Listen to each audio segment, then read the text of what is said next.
In today's show, we're looking at the New Orleans Pelicans from a fantasy basketball perspective for the upcoming season. Michael Bolton. Thanks, Josh. It's Michael Bolton here, and it's time for another episode of the Locked On Fantasy Basketball Podcast. Let's get to it. Let's get to it, indeed. You are Locked On Fantasy Basketball, your daily fantasy basketball podcast, part of the Locked On Podcast Network.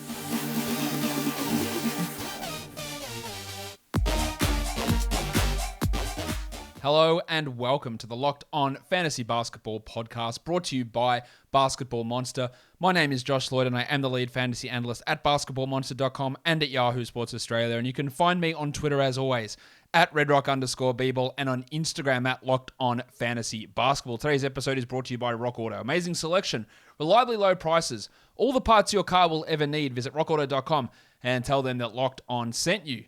My voice might be getting a little bit cracky here. This is the fifth podcast that I'm recording for today. Memphis Grizzlies season preview, Pelicans season preview, Grizzlies fantasy basketball preview, this Pelicans fantasy basketball preview, plus a points league mock draft. So much content. More shows coming the rest of this week as well. We've got tiers coming later the week. Small forward, power forward, center tiers will be coming later this week as well. More team previews. There is so much going on. I can't wait till the team previews are done. I love doing them, but there's a lot to talk about. And then we get them out of the way, and then we move into more fantasy stuff as well. But let's talk about this New Orleans Pelicans team and how they look for this upcoming season. Let's start with the schedule. 52 quality games for the Pelicans. Pretty good number. Yeah, not a bad number. Marginally above average. That's not too bad. 13 back-to-backs, totally fine as well. No one enters this season injured, so that's a good sign. We don't have to worry too much about that. Of course, we always are concerned with back-to-backs if someone does get hurt. No, Zion is not sitting back-to-backs. That's just not happening unless he gets hurt. So don't people overestimate the back-to-backs a lot, that people are just going to be sitting every back-to-back as they go along. There'll be players that do it. There'll be some random ones that happen that you don't expect, but it's just not going to be a regular thing that happens all the time. In the Yahoo default playoffs, the Pels have 10 games, a 3-4-3 schedule. It's not great. It's not bad. It's not great.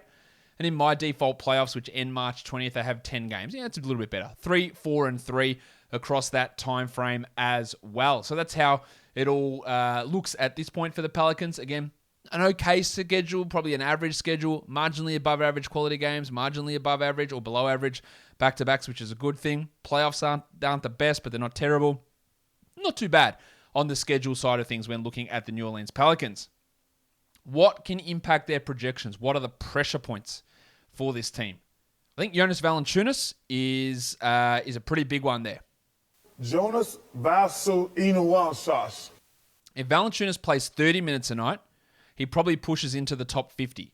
If he plays 25 minutes a night, like Jake Madison suggested, then the value of him at Yahoo rank of 40 is not going to come to fruition. Now, Valanciunas was the 29th ranked player last year in 28 minutes a game. He's ranked 40th on Yahoo, 60th on ESPN. I think he probably falls somewhere in the middle there, but the risk there, I think that he pushes further backwards than 50. Yeah, more towards the 60 versus more towards the 40. The usage will be pretty much lower, I think, in New Orleans with Ingram and Zion there and Devonte Graham. And there is a risk that they play Zion at center and get more Jackson Hayes in there. And that limits Valanciunas because he's not a part of their future. He's an unrestricted free agent after this season. So how that goes for him, I think it's very risky to be looking at him at pick number 40. As much as I love Valanciunas, and you all know that I do like Valanciunas as a player and as a fantasy guy, I'm a little bit worried that his minutes are going to push back a little bit from where they were. The other thing that can impact it is if whether Nickeil Alexander-Walker actually starts or whether they go with Josh Hart. I do think it'll be Alexander-Walker. I'd be pretty surprised if it's not. But it's not just all about them starting. Does he play starters minutes? Does Alexander-Walker play 26 minutes? Or does he play 33 minutes? Does Josh Hart play 24 minutes? Or does he play 30 minutes? Because 26 minutes of Alexander-Walker versus 30 minutes of Hart is clearly Josh Hart that you go for. 33 versus 27, where 27 is Hart, then you take Alexander-Walker. And we just don't know how that position's going to roll at this point. I do think it's Alexander-Walker. He is by far the guy that I prioritize in a fantasy situation, and his value looks all right as well. He's got a rank of 127 on Yahoo. I love that. I hate 70. He's 74 on ESPN. Hate that. Hate it. ESPN drafters are letting him slide. His ADP is 97, so that's interesting. I think 97 to 115 is probably the right range for Alexander-Walker. And in points leagues, you probably go a little bit higher than that. Not much, but a little bit higher. But that's an interesting draft spot or ranking for him over on ESPN there for sure. And then there's the new coach, Stan Van Gundy. I was going to call him Stan Vundy. Stan Van Gundy is gone. Willie Green is in. Jake agrees with me that they're going to increase the pace again. That's great for their fantasy value. I think it helps everyone's overall fantasy projection to have someone that's not Stan Van Gundy there. I think he's not a great coach for a fantasy point of view. I think Willie's going to really boost the value, but we don't know that. We're making an assumption, but we don't know. We hope that's going to be the case, but again, we're just not certain. But I am certain that if you deal with excessive sweating, you have hyperhidrosis issues, Sweat Block is the answer. It is doctor created and doctor recommended. You get the Sweat Block wipes, you put them under your arm, you go to bed, you wake up the next morning, you have a wash, off to school, off to work, do your presentation, talk to your boss, talk to whoever it is that you might be attracted to in the office, at school, whatever it is, and do it without the worry about having the swimming pools under your arms. It is stronger than most clinical antiperspirants out there, and Sweat Block has been tested. You might have seen it on Rachel Ray. You might have seen Rachel Ray's show. I don't know. I've never have. Maybe you have. But you've seen Sweat Block. You've heard of it. Go to sweatblock.com. Save 20% by using our promo code LOCKEDON. It's also on Amazon. It's at CVS. It's everywhere. But save 20% by going to sweatblock.com and using the promo code LOCKEDON. Sweat Block is the product you need to help with your excessive sweating issues. Daily fantasy sports can be tough. 85% of people who play DFS lose. That's not great odds. And you're up against thousands of people, experts who have got more time, more money, more tools to get the result that they want. Well, Stat Hero is here. It is the first ever daily fantasy sportsbook that puts the players in control and winning within reach. Here's how it works. Stat Hero shows you their lineups and it dares you to beat them. You just have to build a lineup to beat the lineup that you see. It's like almost playing blackjack with a dealer. You can see his cards. So you know what you're up against. So you know how to build your lineup. You name your stakes. Winner take all. You have that advantage. Stat Hero is showing you their lineups ahead of time. No one else does that. You're in total control. Stat Hero is DFS the way it is meant to be. 1-on-1. I was going to use a naked gun joke there. I'm not sure Stat Hero would approve. Hey, who cares? They're not listening to this. I was going to say, I like my DFS the way I like my sex. 1-on-1 with as little dribbling as possible. But that's like a basketball joke in there for naked gun. Anyway, I'm all over the shop. Go to stathero.com/lockedon and sign up for free. And right now you get 3 times back on your first play. That's a 300% match, which is absolutely bonkers. Stathero.com. Try again. Stathero.com/lockedon. Stathero.com/lockedon. All right. Let's go to the next thing with the Pelicans. Breakout candidates. It has to be Nickeil Alexander-Walker. I think he's one of the best breakout candidates in the entire NBA. I think he starts. I think he takes a lot of shots. I think he misses a lot of them. He doesn't do huge amounts else. He can be an okay steals guy. Pretty good steals guy. Not a bad shot blocker for a guard. But you worry with his efficiency from the line and from the field. But he's going to take a lot of shots. He's going to hit threes. He's not a bad rebounder. He's not a great passer. But he's a real breakout guy. And if he ended up as a top 70 guy, I don't think that's an outrageous thing to say. The Pelicans would love if Kira Lewis could break out as well. We talked with Jake earlier that he said maybe Devonte's role is best in the second unit. And that would require a Kira Lewis breakout for him to start. They would love Kira and Nickeil to start together. I really think that's not going to happen. But maybe Lewis, who didn't look ready in Summer League, didn't look ready last year, showed some flashes. I think he's going to get an opportunity, but yeah, it's a long way away. He's just a name to watch. It's a rotation to pay attention to see exactly what Lewis's role is going to be and how he performs in that role before we get too excited. But it is him and Alexander-Walker are 2 breakout candidates. You could also throw Jackson Hayes in there as well. Hayes could come up and become the starting center. More development in his three-point shooting, which is absolutely key for him to become a useful fantasy player and a useful NBA player. So throw Jackson Hayes' name in that mix as a possible breakout candidate as well. Let's look at fantasy sleepers now. Brandon Ingram. He's at 40 on Fantrax, 45 on Yahoo. There's a bit of value. I think he's like a 35 to 42 sort of a guy in category leagues. And in points leagues, he's probably around that same area. But on ESPN, he's at 53. I don't really understand that. He was 36th last season. Ingram was 36th in category and points leagues in both. So I don't get him at 53. That's real value to me. That's 5th round in a 12-team league. That's ridiculous. 4th round at worst, I think, from Ingram. He's good, but he's unsexy because we look at him and go, well, is he going to blow up? Is he going to blow us away? He did that 2 years ago. But what is he improving on now? Or is he just going to keep doing what he's doing? I think he's going to keep doing what he's doing. So it's almost the Tobias Harris effect. You're just doing shit that's very unsexy. For as good as you are, you're just producing that value. And I think, that ranking of 53 is ridiculous. I think Alexander-Walker at 127 on Yahoo and 123 on Fantrax is way too low. That's round 11 type territory. To me, he's a 10th round, 9th round sort of player in that 95 to 105, 110 versus being 120. I would not wait for him at that area. His Yahoo ADP is at 124, so it's come in a little bit. His Fantrax ADP is on the way in as well. So people are starting to recognize that. So he might not be a sleeper for long, and Yahoo might do a wild adjustment and put him at 80, which they do so often with guys that they rank incorrectly. And then you go, well, maybe that's a stay away. Josh the Hitman Hart. And I don't love him as a absolute top 100 sort of guy, but he's at 257 on Yahoo. He is at 143 on Fantrax, which is about right. 157 on ESPN, again, about right. I don't mind him as a 12-team league guy, Hart, in category leagues especially with his rebounding ability. In points leagues, I don't actually mind him either as well. But 257 is insanity. Like, what are we doing? Why is he down that low? That puts him basically last round in a 20-team league. Yeah, that's craziness. Josh Hart is obviously better than that. And I'm going to throw this guy in here as well. Like me and Jake discussed on the local perspective preview, Trey Murphy, I would like to see him start next to Zion. Get him out there, play 27 minutes, hit 3 threes a game, score 12 points, do a little bit defensively. But regardless, I think he's going to be in the rotation. He's 630th on Yahoo. He's unranked on ESPN and unranked on Fantrax. I wouldn't worry about him in a 12-team league. I would keep an eye on him. But in an 18-team league, sure. 20-team league, no worries. 630 players. There's not even 630 players in the NBA. So why the hell is he down that low? That makes zero sense. Why is he 6? You got to scroll all the way down. You got to just go to the search box and type in Murphy. So if you're in a 20-teamer, you're in a 30-teamer. You got to be drafting Trey Murphy. 18-teamers, I'd even consider. It's ridiculous that he's that low. So I've got to bring it to your attention that he's down that far. So if you are in one of those deeper leagues and you're getting towards the end of a draft, he's a name that you'd be taking. You're looking at a guy that, maybe it's best case he's top 200. Regardless, that still has an impact in a lot of different leagues. And he should not be down that low. Busts. I think Devonte Graham's got to be considered here.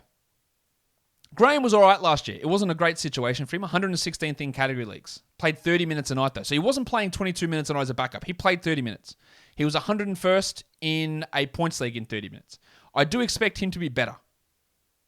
Yeah, a little bit better. But it's not a great situation with Ingram and Zion handling the ball and with the potential of Satoransky and Lewis and Alexander-Walker. It's not the greatest situation. But ESPN has him at 46. 46! My guys. What? 46? What's going on? Get that garbage out of here! Yahoo's got him at 88. That's a little bit rich for me as well. Fantrax at 101, I think, is about right. And if you took him at 95, that's not too bad. But 46, far out. Now, ESPN drafters are calling that out for the nonsense that it is. Their ADP is at 67. That's still too high. But to me, that screams of someone getting auto-drafted a lot or just saying, well, he's at the top. I've got to pick him. Why is he there? That's absolute craziness to me to have him at 46. That is absolute best-case scenario plus Zion getting hurt type outcome. And in a category league, he probably doesn't get there because of how shit his shooting is. That's it. It remains absolutely insane to have him at that spot in a draft. It makes no sense whatsoever. Let's look at some deep league flyer type players. Jackson Hayes. Maybe he does get a start at some point. I love him in like a 16-team format. Maybe there's some sort of sanction coming for his legal issues. I don't know. But ideally, they want him to be the starter, not Valanciunas. Long term, he is the starter. And if he shows the development, they will give him that job. So he is an interesting deep league guy or someone to watch. Wouldn't necessarily say a last pick in standard leagues, but someone to watch. Same with Kyra Lewis. They'd love him to have a big role. Don't think he'll get there, but he's a nice deep league guy. And then Trey Murphy, similarly. Someone who has shown an ability to shoot in summer league, some defensive ability. I think he fits perfectly what they need. A defensive, three-point shooting, sizable wing player. Next to Ingram, next to Zion, replacing those guys, playing alongside those guys. nice deeper league guys. If I'm going to take any of those guys as a standard league player with my last pick, it probably is Hayes, just to see what happens. But those other names have to be on your deeper league radar. I don't really think there's too much argument with that. There's also no argument about the best place to get parts for your car. That is rockauto.com. You don't want to go into a local chain auto parts store, line up behind the counter for the bloke to tell you, yeah, man, I don't have it in stock. I'm going to have to order it and I'm going to charge you an arm and a leg. And you go, arm and a leg? My guy, rockauto.com. Why would I spend more money with you? I can get it. For start off, I don't have to talk to you in your condescending attitude. I can just order it at rockauto.com. All the parts that I need for my car are right there at my fingertips. Rock Auto is an online family business that's been serving auto parts customers for 20 years. Brake parts, tail lamps, motor oil, new carpet, flux capacitors, whatever it is you need for your car, Rock Auto has you covered. And go to their website, rockauto.com. Find all the parts available for your car or truck. And then once you're ready to check out, in their How Did You Hear About Us box, just write Locked On so that they know that we sent you. Amazing selection, reliably low prices, all the parts your car will ever need. rockauto.com. Let's have a look at the rest of the guys on this team. Tomas Satoransky, he could start and play 30 minutes, or he might be out of the rotation. He is absolutely low upside, but solid enough as a player that if they need a guy who can be defensive, who can play off ball, who can hit some threes, Tomas can do that. He played 23 minutes a night. He was the 180th ranked player. I don't think he's going to have that level of a role, but again, we don't know what Willie Green's going to do. He's an interesting guy who gives them some flexibility. If Billy Hernan-Gomez plays 25 minutes, he is a fantasy guy. He's a double-double player with good field goal and good free throw percentage. He could also be out of the rotation as Hayes gets those backup minutes behind Valanciunas. But when the opportunity arises for Bill, he produces. We've seen it plenty of times. Najee Marshall. Again, I don't know how this rotation's going to go. Could Marshall play 26 minutes a night? Sure. Could he play 12 minutes a night as the guy that's behind Hart, Satoransky, Murphy, Kyra Lewis, Garrett Temple? Maybe. I think they'd like to give him minutes over Tomas and over Garrett, but I don't know. I wouldn't be drafting him, but he was pretty impressive last season, and he did well in Summer League.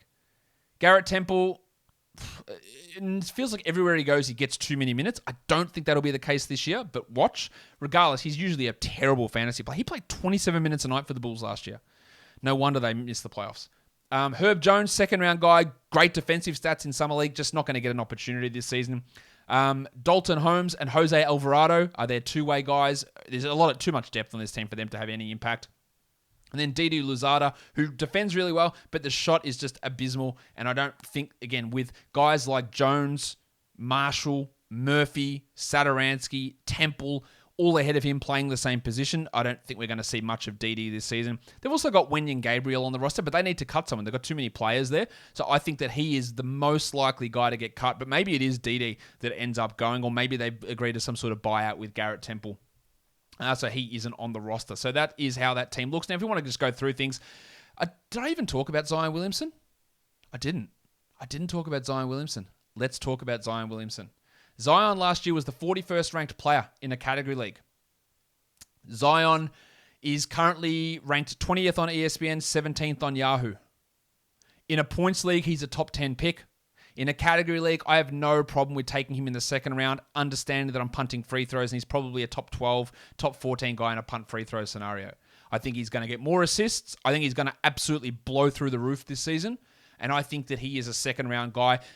While that rank of 20 or 17 seems high, it is a little bit high, but in a points league, it's actually too low for Zion Williamson. So it does depend on your format. Ingram is a solid third round, fourth round sort of guy. We talked about him. Valanciunas in that 50 to 65, 70 type range, probably pushing towards the back end more. Alexander-Walker, Devonte Graham in the 95 to 110 sort of area, not too high on Graham. Josh Hart is an interesting last round sort of player. And then Hayes as a flyer, and maybe a Trey Murphy or a Najee Marshall or even a Kyra Lewis if you want to take flyers there. But this is a really interesting squad to see how everything pans out for them and how that rotation goes and how things work with Willie Green as the head coach, because we don't know what Willie Green's going to do as a head coach, because it is, of course, his first time being one of those. Guys, this will do it for me today.